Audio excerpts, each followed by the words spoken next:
took some photos that day of the kids, and I have this one in particular that sort of had a lot of meaning for me, which is my son standing holding a flower in a very peaceful manner with this huge war cannon right behind him.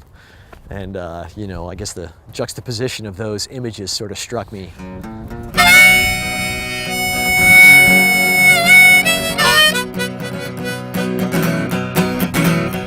There's flowers at the hill of the fort.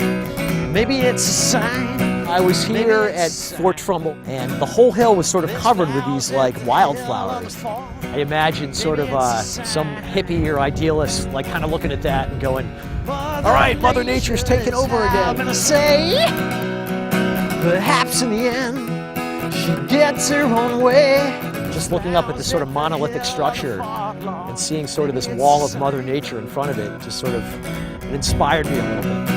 There's children on parade at the temple, they're marching in line. The second verse, I think, comes from, we were at the Unitarian church.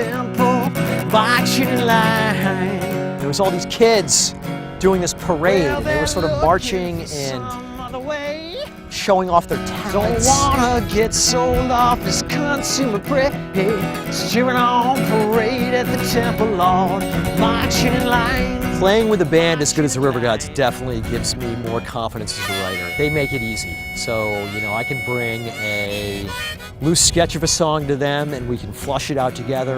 Well, I think we're gonna need a bigger tent when it comes time. The studio is an instrument in itself, I think. You know, I think you can think of the studio as this sort of, I don't know, orchestra almost that you can do anything with if you know, or you have somebody that can help you sort of realize what you want to do. And, you know, so far, every sound that I've wanted to hear, we've been able to do. You know? Hoping and praying they don't get left behind. Think we're gonna need a bigger tent when it comes time.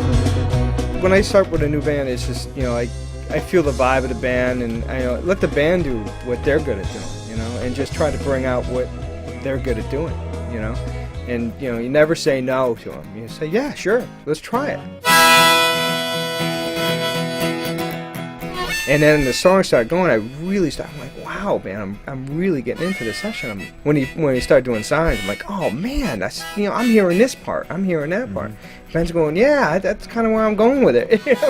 So it's kind of vibing off each other. It's been really great. Yeah.